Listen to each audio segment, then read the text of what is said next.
ऐसा बाप नहीं चाहिए। एक बड़े शहर में रतनलाल अपनी बेटी संध्या और छोटे बेटे कुणाल के साथ रहता है। रतनलाल बहुत गरीब है और शराबी किस्म का आदमी है। वो रिक्शा चलाकर अपना जीवन यापन कर रहा है। रतनलाल एक अधेड़ उम्र के आदमी योगेश्वर को कभी कभी अपनी रिक्शा से मार्केट या मंदिर छोड़ता है और कभी कभी बाजार से उसका सामान भी ले आता है। एक दिन रतनलाल योगेश्वर से कहता है, साहब, आपके पास गाड़ी है, फिर भी आप कभी कभी रिक्शा से क्यों जाते हो? इन शहर की गलियों को आराम से देखना मुझे बहुत पसंद है। ठीक है साहब, मैं चलता हूँ, कल फिर आऊँगा। अरे रतनलाल, रुको तो। मैंने सुना है कि तुम अपनी बेटी को कुछ पैसों के बदले किसी को दे रहे हो।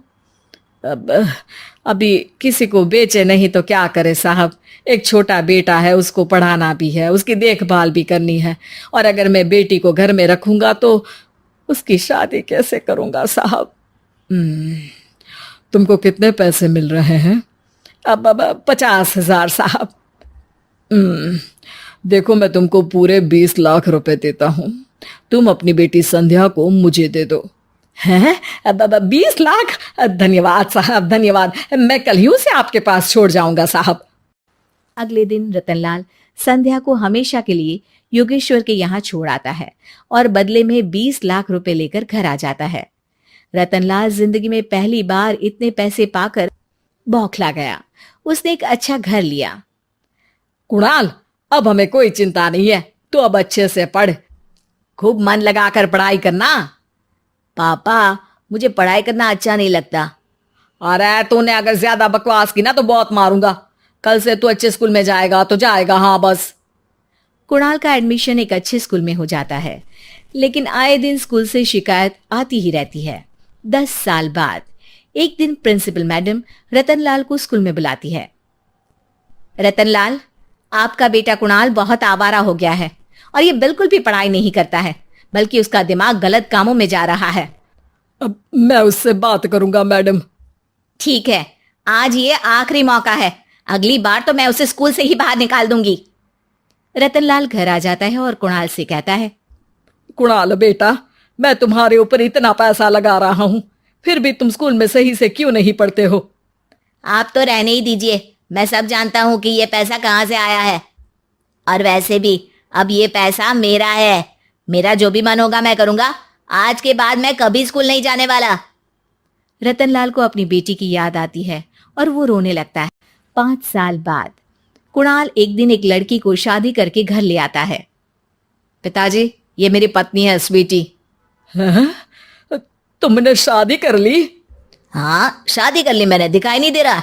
और अब से आप फिर से कमाना शुरू कर दो, बहुत बैठ कर खा लिया। कुणाल, तुम इस बुड्ढे को घर में क्यों रख रहे हो? देखो ना, ये शराब पीता है, इसे घर से बाहर निकाल फेंको। अरे स्वीटी, ये मेरे पापा है, कैसे बाहर निकाल दूं? और वैसे भी घर में कोई तो चाहिए ना काम करने वाला, नौकर समझ कर रख लो। इस बुड्ढी को तो घर से बाहर निकाल कर ही रहूंगी मैं कब तक इसके लिए खाना बनाऊंगी? स्वीटी एक दिन घर के बाहर पार्क में अपनी दोस्तों के साथ बैठी होती है। तभी वो रतनलाल को बुलाती है। पिताजी, मेरे कमरे में मैं अपना फोन छोड़ आई हूं, जरा लाकर तो देना। हाँ जरूर, अभी लेकर आता हूं। रतनलाल फोन लेकर आ जाता है। कुछ समय बाद स्वीटी के फ्रेंड्स भी चले जाते हैं। स्वीटी अंदर आकर शोर मचाती है। चोर चोर! कहाँ है चोर? मुझे तो यहाँ कुछ नहीं दिख रहा। अरे ये अलमारी खुली पड़ी है, जरूर किसी चोर ने ही खोली होगी। अरे कौन आया था यहाँ? यहाँ तो पिताजी आए थे बस। अरे बहू, मैं चोर नहीं हूं। मुझे तो आप पर अब बिल्कुल भी विश्वास नहीं है पिताजी, क्योंकि जब आप पैसे के लिए दीदी को बेच सकते हो तो आप चोरी भी तो कर ही सकते हो। अरे लेकिन वो सब तो मैंने तेरे भले के लिए किया था ना। मैं तो कहती हूँ कि हमें इनकी कमरे की तलाशी लेनी चाहिए। तुम बिल्कुल सही कह रही हो, चलो। स्वीटी और कुणाल दोनों रतनलाल के कमरे की तलाशी लेते हैं और उन्हें वहां स्वीटी की ज्वेलरी और पैसे मिल जाते हैं। मैं तो पहले ही जानता था कि चोर आप ही हो। निकल जाओ मेरे घर से और दोबारा अपनी शक्ल मत दिखाना। रतनलाल आंखों में आंसू लिए घर से निकल जाता है। स्वीटी मन ही मन सोचती है, आज तो मेरी प्लानिंग सफल हो गई।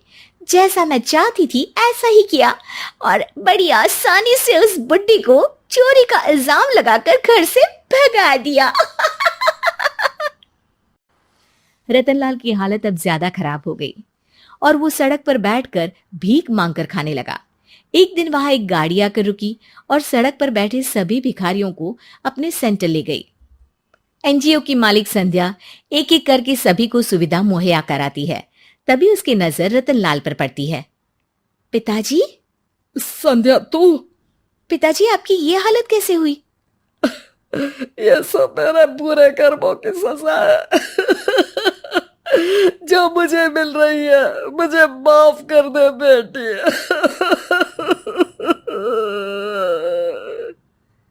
पिताजी, मैं आप पर बिल्कुल भी गुस्सा नहीं हूं, क्योंकि आपने मुझे यहां भेजकर अच्छा ही किया। मेरी जिंदगी बदल गई। लेकिन ये सब हुआ कैसे बेटा? आप ये नए कपड़े पहनो, तब तक मैं योगेश्वर अंकल को बुला कर लाती हूँ। योगेश्वर अंकल? हाँ अंकल। योगेश्वर जी ने तुझसे शादी नहीं की थी? नहीं तो पापा, उन्होंने तो मुझे पढ़ा लिखा कर इस काबिल बनाया है कि मैं आज सबकी सेवा कर पा रही हूँ। रतनलाल पश्चाताप करके रोता रहता है। तभी योगेश्वर भी वहां आ जाता है।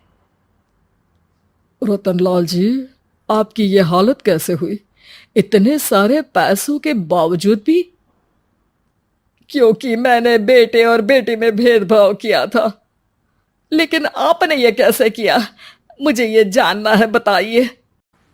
सालों पहले जब संध्या छोटी थी, तब मैंने एक बार एक आदमी से तुम्हें बात करते हुए सुना था, जो कुछ पैसों में संध्या को तुमसे खरीद कर शादी करना चाहता था।